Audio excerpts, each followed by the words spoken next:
filme? Era um filme rodado no interior do Paraná, numa cidade pequena chamada Tibagi, ali margeando o cânion do Guartelá, que o povo do cinema chegou todo mundo por lá para filmar um filme que contava a história de Saint-Hilaire, que foi um botânico francês que desceu no Rio de Janeiro e atravessou o Brasil, fez um corte todo, passou pelos Campos Gerais aqui no Paraná e foi até o Uruguai, anotando tudo que ele vinha pelo caminho. Era planta, folhagem, costume das pessoas, tudo. O homem foi feito isso. E aí, Berenice Mendes, que é uma mulher de cinema, resolveu fazer um filme para mostrar à juventude quem era Saint-Hilaire e também mostrar um pouco dos Campos Gerais, da região do cânion do Guartelá, que todo mundo sabe é bonito demais da conta.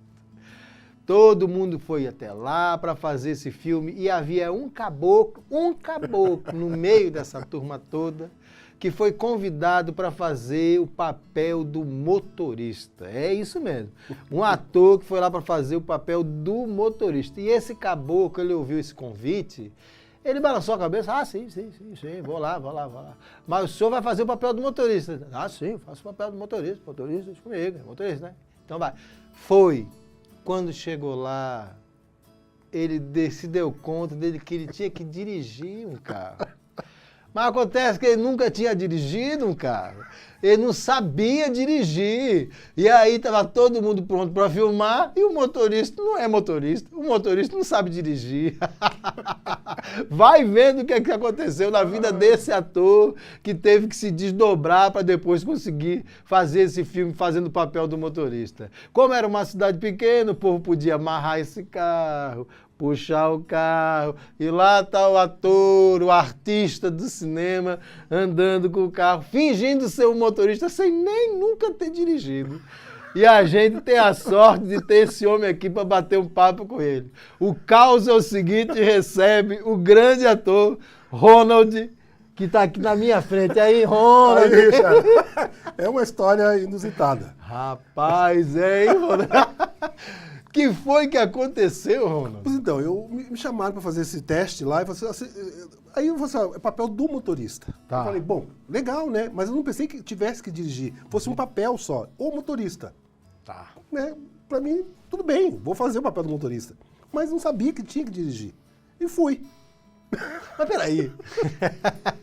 Estranho, né? Estamos conversando aqui com o Ronald Pinheiro, que acabou de chegar aqui. Mas peraí, Ronald, você foi convidado para fazer o papel do motorista. Do motorista. E não passou pela sua cabeça que talvez tivesse que dirigir? Não passou. Eu pensei que fosse só um personagem, chamado Entendi. de motorista. Entendi. Entendeu? Entendi. Aí chegando lá, uma cidade agradável, né? Cheia de rio. E daí fomos gravar. Aí, sabe dirigir? Não sei. A diretora, puxa vida, temos que fazer alguma coisa para esse cara dirigir. Aí tivemos a ideia de fazer uma gambiarra, amarrar uma corda e um outro carro na frente e puxando e eu fingindo que estava dirigindo. Falei, dá para fazer assim? Convidaram todo o pessoal o diretor, que era o Peter Lourenço. Dá, então vamos fazer. Então, sentei eu lá no carro para ligar o motorzinho, aprendi a ligar, né? Porque pelo menos ligar tinha que ligar. Aprendi a ligar o troço. Às vezes no começo eu dava um soco, né? Aí tive que amaciar devagarinho, pisar devagarinho no acelerador. Foi indo, fiquei uma meia hora para aprender. Liguei, foi e fizemos a cena. Você já tinha trabalhado com a Berenice Mendes antes? Não, nunca tinha trabalhado Não? com ela. Ela foi uma diretora incrível, né? Sim, é verdade. Agora está morando no litoral, lá em Antonina. Ah, que Eu legal. encontrei com ela ano passado em Antonina e lembramos desse filme, dessa cena, inclusive. Que foi ontológica. Sim. Ronald, atuação, cinema, teatro, arte, sempre teve na tua vida? Cara, sempre teve. E uma coisa que ontem vi um filme, Richard, lindo, assim, a história do Bochecha, Claudinho Bochecha. Daí, cara, o pai do Bochecha disse assim, artista não precisa de patrão. Quem é artista não precisa, porque se faz com o talento. Aliás, talento não precisa de patrão. E daí eu lembrei, cara, da minha infância, assim, como eu comecei, cara. E eu morava lá na Vila Esperança, lá perto da Garagem da Penha, hoje extinta a Garagem da Penha, tinha um conjunto habitacional lá que se chama Nova Esperança. E eu, num sábado, eu estava lá carpinando, porque eu gosto de jardinagem, estava carpinando por lá, e chegou uma moça. Falou, você gostaria de fazer teatro? Falei, ué, teatro aqui? A gente vai se encontrar num fim de semana, todo final de semana, aqui na igreja. Tinha lá um lugar, etc e tal, e a gente fazia, olha, nunca fiz, vou lá. Então, chegou no sábado, fui lá, ela fez alguns exercícios, convidou a gente para fazer uma peça, montamos a tal da peça, né? Que era Batucadas e Cacetadas, em homenagem a uma escola de samba que tinha no bairro, né? Que se chamava Verga Mas Não Quebra. Esse povo é bom de nome, bom rapaz. De nome, você viu? Batucadas e Cacetadas, Verga Mas Não Quebra. E esse bloco, eu saí umas 2 vezes na Avenida Marechal Deodoro, né? E eu lá com tambor, batia surdo, foi a minha primeira vez no Carnaval de Curitiba, né? E aí, cara, eu me apaixonei pelo teatro, porque daí a gente montou essa peça, tinha o Festival de Londrina nessa época, e quem coordenava tudo aqui em Curitiba era o Laerte Ortega. Cara, uma época incrível em Curitiba, que tinha um grupo de teatro em cada bairro. E ao final do ano, nós nos apresentávamos no Paiol, com toda essa galera de bairros, assim, fazendo uma amostragem do que foi feito durante o ano. Cara, era genial. E foi assim que começou a minha introdução ao teatro. Me apaixonei profundamente pelo teatro. Falei, nossa, quero fazer isso profissionalmente. Desculpa a indiscrição, Tá. mas o ano foi 1990? Não, foi lá atrás, 1970. Uau. Eu já sou um jovem senhor. Bastante tempo. Bastante tempo. Cara, aí na época, tinha um curso no Guaíra que se chamava CPT, Curso Permanente de Teatro. E aí eu falei, puxa, mas eu fiquei tão apaixonado pelo teatro. E daí, na época, eu falei com a Sônia, eu falei assim, onde tem um curso para eu fazer? Né? Ah, vá no Guaíra. Cheguei no Guaíra, era o último dia de inscrição, não tinha mais vaga. Aí estava lá a Marlene, não sei se chegou a conhecer a Marlene Tourinho. Sim. Estava lá na portaria, aí ela, sempre muito agradável, dava risada. Eu falei, puxa, dona Marlene, fui eu e o Diba, que é um amigo meu. Olha, eu queria fazer o teatro, puxa vida, eu não sabia que era o último dia, né? Mas então tem como entrar? Daí ela comecei a falar, comecei, né? Você é um chorão, vou deixar você entrar. Me deixou entrar. E fiz primeiro, segundo, terceiro e quarto ano. Uau. Né? Eram 3 anos, mas depois passou para o 4º ano, que era já a mostragem de uma peça. Nós fizemos a direção da Ivone Hoffmann, se chamava Tudo Azul no Hemisfério Sul. E eu fazia um doido lá, o Chico Picadinho. Saía do fosso assim com uma faca, né? Eu era bailarino na época, dançava, tinha turma... isso é interessante também, depois já falo. Eu saía do fosso, né, com um facão, uma faca e... Chico Picadinho, sou eu! Fazia com sotaque, meu mineirinho. Cara, foi um sucesso, assim, né? De público e tal. E foi minha prova de final de ano.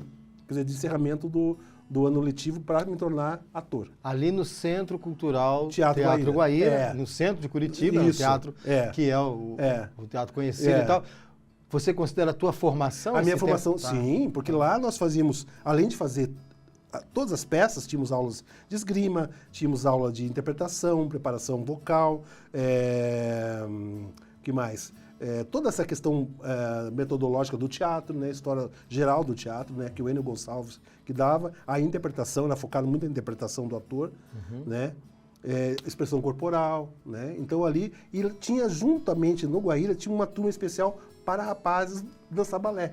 Falei, puxa, mas olha que legal, eu acho que eu vou fazer balé. Você, já vi que você não perde uma oportunidade, né? Quer saber, eu acho que eu vou fazer isso. Quer saber, acho que isso é bom. Dá pra mim. Aí eu falei, poxa, balé? Nunca pensei em fazer balé. Eu jogava futebol, né? Então imagina a turma da vila, quando eu comecei a fazer balé. Né? Você fica mais delicado, você fica mais jeitoso, pessoal. Esse negão tá mudando. A figura tá mudando. Falei, não vou nem ligar pra isso. Fui lá, fazia aula do meio-dia a 1h30, todos os dias. Aí não sabia que era malha, comprei malha, fiquei por dentro do apronte da malha, né? Comprava malha, fazia balé, tá, todo dia. Cara, era genial. Para atuar, não pensei em ser bailarino, né? Mas com o passar do tempo, eu fui gostando mesmo. Falei, pô, que legal você dar aula, né? Você conhece bastante menina, né? Não perde uma oportunidade mesmo.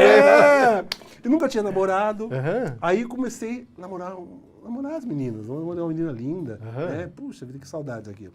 A gente jovenzinho, né, com 20 e poucos anos, nossa, então fazendo balé, fazendo teatro, já, né, ator, né?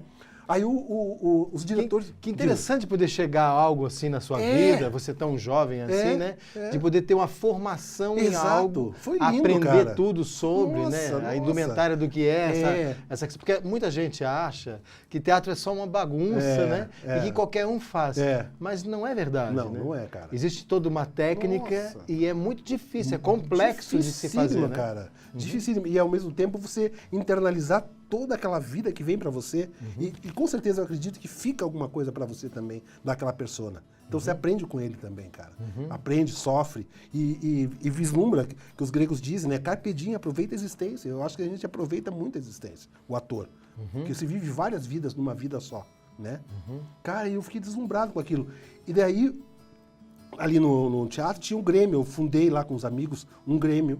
E nós fizemos as primeiras entrevistas com os atores que vinham do Rio de Janeiro fazer peças aqui. A gente, aos sábados, à tarde, eles faziam um bate-papo com a gente no Guairinha, né? E contavam a história deles. Pena que não foi filmado nessa época, né? A gente falou com muita gente legal, né? E a gente aprende muito também ouvindo, né? E vendo as atuações deles, né?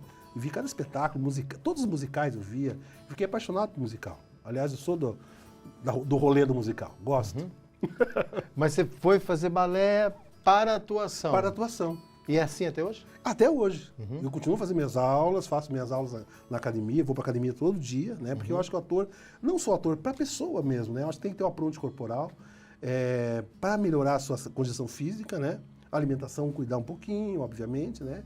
E tá aprumado para dançar, para subir no palco, você tá preparado. Esse papo aqui tá bom demais. Esse papo tá tão bom que eu esqueci de dizer assim para o pessoal, que a turma aqui gosta de tomar um cafezinho de vez em quando, aí dou uma pausa, pessoal, busca um café lá, fala com o pessoal que o programa já começou, que nós estamos aqui trocando 2 dedos de prosa com o Ronald Pinheiro, o cara é bom demais para conversar. Então daqui a pouquinho a gente volta, hein? Vai vendo.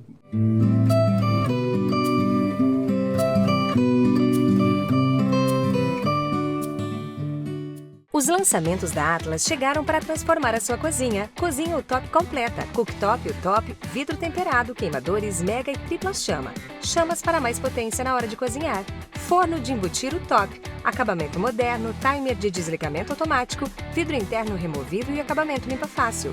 Depurador UTOP 2 em 1, painel touch que une praticidade e tecnologia. O produto pode ser transformado em coifa. Para um bom entendedor, uma cozinha Atlas.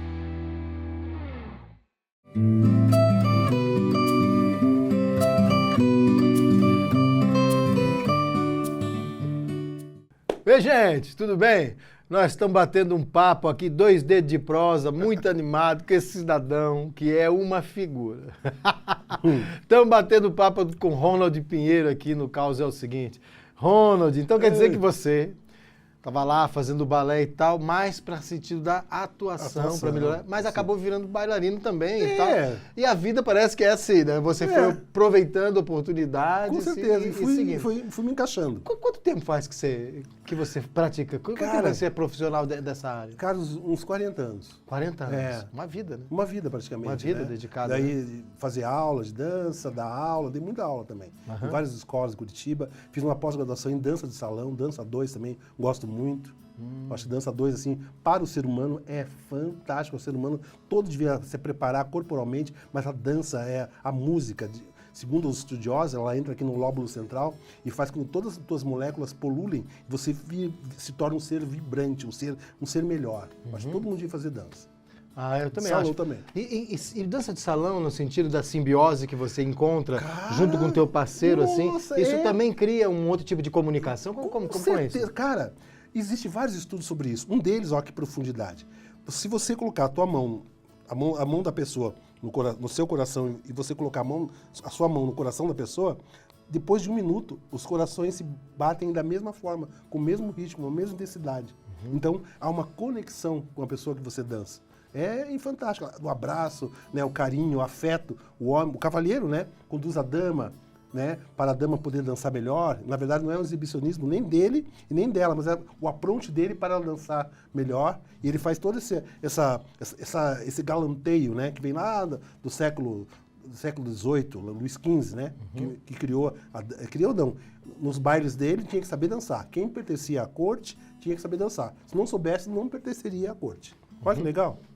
Então, você diria aqui, até como uma dica para os casais que estão assistindo a gente aqui, que você praticar um baile, ir para um baile dançar, ou dançar em casa mesmo, colocar uma música e dançar junto, acaba criando uma harmonia maior? Né? Com certeza, o casal fica melhor porque ouve música, existe vários gêneros de música, o forró, a salsa, o mambo. Cara, nós somos ricos mundialmente de sons. Então, se você não dança, cara, você está perdendo a oportunidade inclusive, de se aproximar mais da esposa, sabe? O afeto que os dois têm, um nutre pelo outro, que acontece no começo do casamento, depois vai meio se afastando. Mas a dança ajuda a unir de novo esse casal. Então, ó, eu sugiro que você dance, cara, senão você vai dançar. Literalmente. Aproveita essa oportunidade e ouça esse cara que é um poço de sabedoria aqui, viu? E vai dançar num bailão de fim de semana. Cara. Aliás, Ronald, o que você, hoje em dia, agora mudando um pouco essa conversa, o que você tem feito? Assim, aonde a gente pode te ver mais, cara, acompanhar teu trabalho? Então, eu tenho feito... Há 10 anos que eu estou trabalhando numa empresa que se chama RCA Treinamentos. Então, lá a gente trabalha com treinamentos para a CIPA das empresas. Então, eu me visto de vários personagens. Às vezes coloco algumas coisas lá no YouTube e sempre aparece. Eu vou de sargento, eu vou de Superman, eu faço umas psicólogas, umas mulheres também. Então, porque eu estou afim esse ano, Richard, de colocar esses personagens no YouTube. Estou afim de montar uns sketches, né, e ter um lugar que eu apresente esses personagens, porque são engraçados, né? Eu acho que é para rir, a gente está precisando rir, né? As pessoas estão precisando, porque o mundo anda meio deturpado, de certa forma. Então, a gente precisa fazer com que a galera relaxe um pouquinho através das personagens. E essa talvez seja, possivelmente, você aproveitar uma oportunidade que é desse tempo, onde as pessoas estão mesmo olhando para esse celular, zapeando e conhecendo algo novo através do YouTube ou do Instagram e tal. Então, você vai colocar seus personagens lá, nesse lugar. Interessante. Eu acredito também que fazer uma coisa legal, assim, né? Não fazer só uma coisa para rir, mas um questionamento, assim, sabe? Tipo, puxa, mas que legal essa posição, essa personagem está me falando uma coisa, mas ao mesmo tempo serve para minha vida de verdade. Então isso é o que eu penso fazer, para não ser só uma coisa só para rir, né? Entendi. Porque eu não acho muito legal só rir. Tem que ter alguma coisa, alguma substância, né? Então... E para além disso, você tem dado aulas? Então, eu tenho dado aula, quem quiser, depois vai estar meu e-mail por aí, né? Aqui. Pode deixar, isso a gente vai colocar aqui. Aproveite a oportunidade, aproveite a oportunidade. Aí eu dou aula personal, pessoa, né, para casais, para duplas, trios, é só me ligar. E vou voltar a fazer aula também agora numa academia, né? Porque eu sinto falta de aula de dança, né? Eu tenho feito aula de musculação, mas quero dançar mais, então vou voltar a fazer aula de dança mesmo. E isso vocês vão me ver logo no YouTube aí, né? Com os personagens e dar um pouco de risada, curtir, e é isso. Legal. Esse trabalho que você tem feito e tal, que vai para o YouTube, tangencia mais o trabalho de um ator mesmo, de um ator. A trabalhar com temas que tem esse approach de reflexão assim, sobre questões ligadas à CIPAT mesmo, à segurança no serviço e tal. Isso mesmo. Que eu acho um trabalho muito bonito que se faz, né? Porque, às vezes, o funcionário que está lá e tem que ter um procedimento relembrado para que ele possa ter uma ação, um dia a dia com mais segurança no serviço dele. Essas ações que tem atores, que se usam atores para se fazer e tal, eles são muito eficientes no sentido da memória, inclusive. Exatamente. Né? Da pessoa se ver ali e ter novamente a memória de, puxa vida, esse procedimento de segurança que eu tenho que ter aqui é igual aquele personagem do Ronald lá e tal. E isso acaba ligando uma coisa com a outra. É um trabalho educativo. É também. E outra coisa que eu sempre falo para eles assim, humanidade. Embora seja tudo meio gelado, mas a humanidade das personagens, a nossa humanidade, estar com o outro, comungar com o outro, estar juntos, né? Porque eu falo sempre assim, olha, quando um falta, faz uma grande falta. A gente pensa que não, mas faz. Então essa consciência eu levo para eles também nas Cipates. É muito legal isso. E são pessoas que nunca foram ao teatro, nunca viram, não sabem o que é personagem, né? Então eles ficam extasiados com aquilo, né? Entendi. Você falou uma coisa aqui agora, dentro dessa nossa conversa, acho que foi até no primeiro bloco, que você lembrou uma época em que você foi convidado a participar de um curso de arte, né? Que a linguagem era o teatro e tal, e você entrou no mundo das artes e virou um profissional do mundo das artes e tal. E que naquela época havia um grupo de teatro em cada bairro de Curitiba. Cara, isso era um projeto da Fundação Cultural de Curitiba. Isso. Mas veja, eu acho muito bonito projetos de formação, porque as pessoas que têm a possibilidade de ter um projeto de formação, elas vão entender melhor o que é aquela arte e poder depois, mais velho e tal, não precisa nem fazer isso como profissão, mas pode ter a apreciação de um espetáculo de um jeito diferente, você não acha? Sim, acho perfeito isso, ajudá-lo na vida pessoal, ajudá-lo a ser um ser melhor, ajudá-lo a ter uma visão de mundo melhor, né? Não aquela visão meio tacanha, né? Então eu achava o projeto incrível. Tá aí uma coisa que talvez essas novas gerações pudessem alavancar, hein? Porque eu acho sensacional. E Curitiba é uma cidade das artes, né? Estamos numa cidade que é linda. Tá o Festival de Teatro aí, que vai chegando agora. Então, eu acho que Curitiba é um ponto ideal para a gente começar.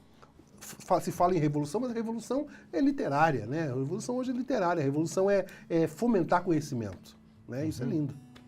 Porque fez diferença para você, né? Nossa, fez a diferença. Eu poderia ter me tornado, né? Eu podia ser um marginal, podia estar roubando, podia estar matando. Mas você estava fazendo teatro. Fazendo teatro, podia. Eu estudava, estudava. A gente, para estudar um personagem, você tem que conhecer a história que o autor propõe, né? De onde veio essa personagem, que ano é, né? Porque, né? Então, você estuda toda essa coisa. Então, você fica ali, você sai dali baratinado, porque você fala, poxa, mas quem sou eu? Mas é lindo, cara. Né? Você sabe que agora, ontem, né? Esse programa está passando, tá, mas foi esses dias agora, veio aqui a Curitiba se apresentar num teatro um ator, que é o Gilson Barros. Um dia o Gilson veio aqui nesse programa. O Gilson veio aqui e trouxe um Guimarães Rosa. Que maravilha. Muitas pessoas talvez não tenham se dado tempo, talvez, de sentar para ler um livro. E o livro que ele trouxe é o Grande Sertão Veredas. É um livro grande, assim, sabe? Então eu fico pensando assim, muitas pessoas que estavam ali na plateia ainda não conheciam nem o autor ou o estilo das palavras que ele usa, a maneira como ele conta a história de um romance improvável no sertão mineiro, né? No sertão de Minas, sabe? Entre Riobaldo e Diadorim, que são dois cangaceiros, e que, na verdade, um deles está travestido como um homem, super atual, né? Mas é uma mulher que vai lá para uma vingança. Então, é tão bonito tudo, assim, né? Então, tem um traço, tem todo um caminho sobre esse romance dentro da obra. Legal. E depois tem todo um caminho sobre Deus e o diabo, e essas escolhas do bem e do mal. E tem todo um caminho sobre o julgamento do Zé Bebelo, que era esse cangaceiro e tal. E é engraçado de se ver e tal. O texto é lindíssimo.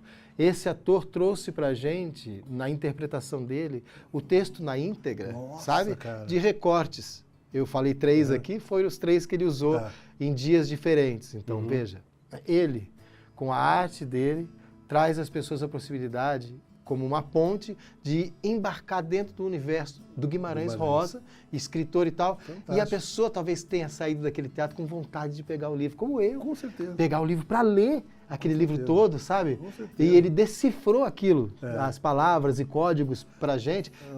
Ele facilitou isso, porque ele trouxe para a gente o que é o som dessas palavras e tudo mais. Cara. O trabalho que você faz, Ronald, e muitos atores e tal fazem, é de uma grandiosidade e muitas pessoas não sabem disso. Então, esses trabalhos de formação, como o que você teve, fazem com que a pessoa possa mergulhar e entender o que é por dentro. Teatro, a dança, a literatura. Então é isso que é a arte, para se pensar sobre a vida, né? Para olhar a vida com outro jeito, não é verdade? Nossa, isso é fantástico. Que legal, que legal isso. Pô. É, isso mesmo. Eu estou muito feliz de você estar aqui no programa. Não, eu também aqui, curti bater um muito, papo assim, com a gente. poxa. Eu falei um dia, eu estava vendo lá você, um dia lá no YouTube, falei, um dia eu vou chegar até lá, mas legal que você me convidou, eu achei bacana, pô, fiquei feliz mesmo. Esse filme que eu falei agora aqui no começo e tal, que a gente estava fazendo em Tibagi, eu estava junto lá nesse filme. Ele era o motorista, eu era o guia dessa tropa de tropeiros, os tropeiros e tal, e eu era o guia que ia lá na frente cavalgando. O Ronald fazia o papel do motorista e também fazia o papel do escravo. Do escravo. E ele ficava lá atrás, assim, numa mula, lembra disso? Uma mula pequena, ele que tinha com a perna bem aberta, assim, para dar conta. Pra não arrastar o pé no chão, porque a mula não ia gastar. Cara, um dia eu cheguei, a finalzinho da tarde, a mula tava rezando, cara, que terminasse o filme, ela não aguentava mais. Não aguento mais esse moço. Olha, gente, a gente bateu um papo muito bom aqui. Se pudesse, a gente ficava conversando a tarde toda, mas a gente não pode, né? Tem um tempo, o programa e tal, né? É verdade. Mas quem sabe o Ronald não volta aqui numa outra ocasião. Claro. Pra gente ver ele dançando, falando um pouco mais sobre outras coisas, né? Faça um número, traga um número, pode ser o número 1, número 2. Obrigado, Ronald. Obrigado. Obrigado, gente. O caos é o seguinte, sempre na nossa programação aqui e sempre um bom papo, uma prosa muito boa. Vai vendo. Até.